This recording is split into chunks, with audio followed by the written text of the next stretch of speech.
Hello out there in YouTube land, Rival here. Thanks for stopping by. Got a couple things on the turntable for you this week. It's a review week, so I want to focus mainly on the ZT0566, which is a new Hinderer model that has been out for a very brief period. Some retailers have them in stock. Mostly they went out to pre-orders, but keep your eyes open because I get the feeling they will be in massive availability soon. This is mine I just got today. I also have another one in the shop for a customer. So I wanted to just share some thoughts on this, and then you can see I've got two other brand new Hinderers in the back, Kershaw models, to just kind of compare and contrast, because there is a significant price difference between this model and these models over here. But there's a lot of similarities in what you're getting for those big price differences. So this one, if you guys don't already know, this is ZT0566. This is a assisted opening zero tolerance model, so it's 100% made in America.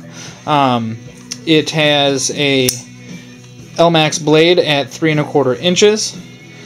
It's got a swedge on top, nice little belly on the blade. It is a flipper, as you saw. Also has thumb studs for deployment. It is speed safe assisted. You see the lanyard hole. It's drilled for 4-way carry. On the back side, you've got your deep carry pocket clip that's blacked out hardware, blacked out pillars. This is a stainless steel liner lock that is stone washed. See if we can get some of that stone wash in here for you. Focus. There you go. It's a pretty nice stone wash. I mean, I have no complaints on their stone washing quality. You can see the blacked out pivot, a over travel stopper. So very much a Hinderer design. It is nearly identical to its big brother, the 0560 and 0561, with exception to the milling, the size, and the fact that this is a titanium, whereas this is stainless steel. There's also a $100 price difference. You can get this for about $150. You can get this for about $260. Both have LMAX steel. Both have very similar blade shapes. Nearly identical, in fact. Anyways, so back to this guy. It is a LMAX steel. Say what you will about LMAX steel. There's some people on YouTube who will put up a huff and a puff about what crappy steel it is, or they'll complain about the heat treat, or they'll tell you don't use your knives.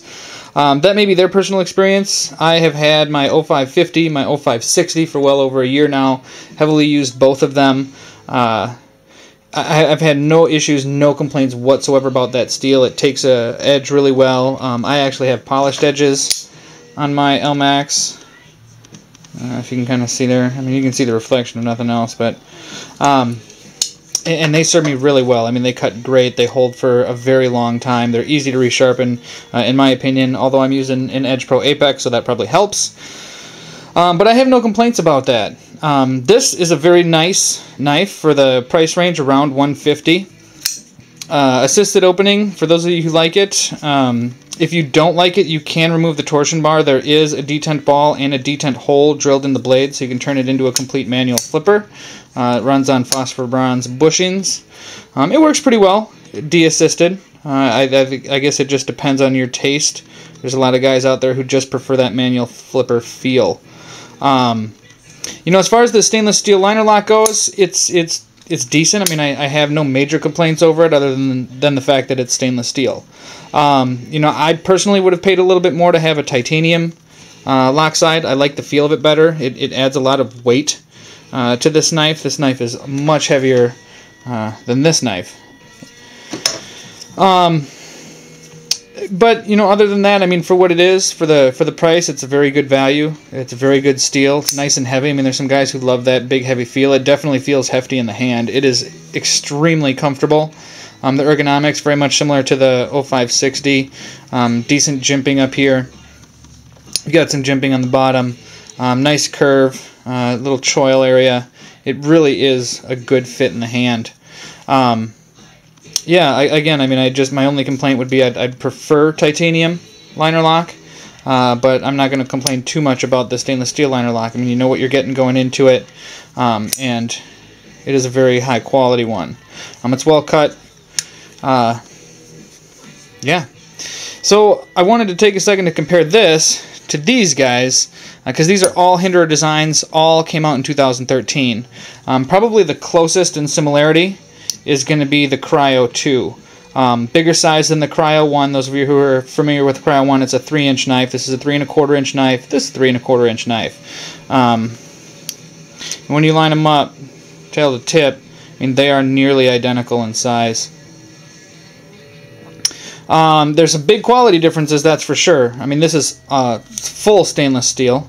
Probably a cheaper steel than this. I mean, being an American made, I don't know what kind of steel there is in here for sure, but you know, this is 8CR13 MOV in the blade, probably something even cheaper on the sides. Tie-nye coated, I'm not personally a fan. This I actually had on pre-order. It came to me, I took it out, you know, played with it a little bit. It's going back in the box, and I'm going to flip it or sell it or do something with it, but probably not going to keep it. Blade shape is really where, and handle shape are really where these two start to diverge a bit.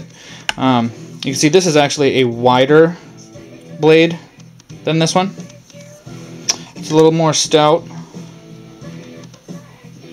You can see the flipper styles. I mean, this one's more rounded and contoured. This one's more angled, as is the knife overall. It's just got a single line handle, whereas this has that little choil area, that curve, which really makes it more ergonomic. This handle is wider in this respect, though, so it fills more of your hand. That is definitely comfortable. This one's more comfortable, but this is still very comfortable. They both have that blacked out deep carry clip. This one came tip up, this one came tip down. I'd prefer tip down, but again, I'm going to leave it the way it came because I'm going to get rid of it soon. All blacked out hardware, blacked out thumb studs. One of the quality issues I noticed in this thing right off the bat, so you've got your upper swedge here, and I don't know if I'm going to be able to get this in the picture, but the plunge lines for it are off. This side starts higher by about 3/16 of an inch maybe than this one. I mean, it's, you can, when you look for it, you can see it. I mean, you can kind of see it there. And if I put my fingernails near where they start, like this one starts way up here, this one starts down here. So it's a pretty big difference.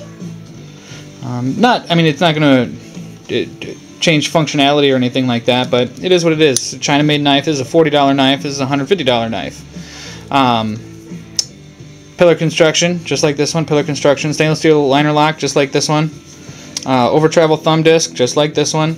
The steel on this is just a hair thinner. So this knife is just, it doesn't look like it because I believe the pillars are a hair wider, and then you're not, it's hard to see the scale in this too, but that adds a little bit to the thickness. But this is a little bit easier to disengage. This one's actually a lot easier to disengage than this knife.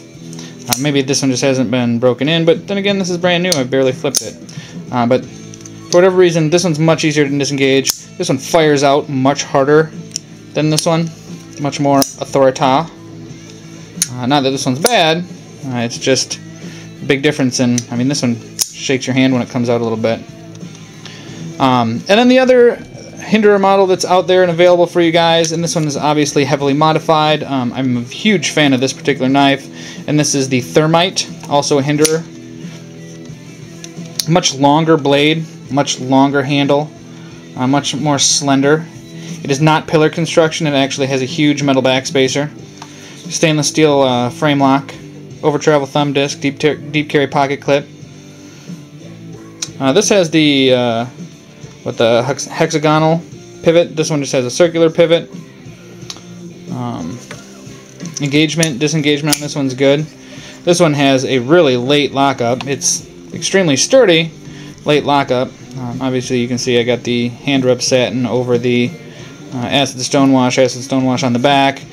Just a hint as to what can be done with these guys, although the pivot is press fit, whereas this is a removable, or not pivot, but thumb stud. This is removable thumb stud, so hand rub satin would be difficult on the flats on this. But all in all, this is a great knife. I mean, it also has that little choil area and a second dip. Very slender handle. This one's a bit wider than this one even. Fits your hand really well. This is also about a $40 knife. Again, this one's a $150 knife. I I added the choil on the front of this. The blade's long enough, it really doesn't take away from anything. Give you a nice forward grip. But again, they're still both very much Hinderer designs. They have that Hinderer look, that Hinderer blade shape. China, U.S. produced. But as you can see, I mean, you can modify this one enough to make it very, very nice. But again, I mean, it's all in what you're looking to get and what you're looking to spend. You can get both of these guys, plus probably 1 or 2 more knives for the price of this. Whereas you're going to get better blade steel in this overall, better construction overall, U.S. handmade. They both have great warranties, high warranties. These guys are China produced, but they are still a very good quality China production. 8CR13 is by no means a bad steel. It's all in how you use it. If you're not a heavy user of knives, these may be more suited for you. That being said, if you prefer that premium blade steel in your pocket, this is the way you're going to go.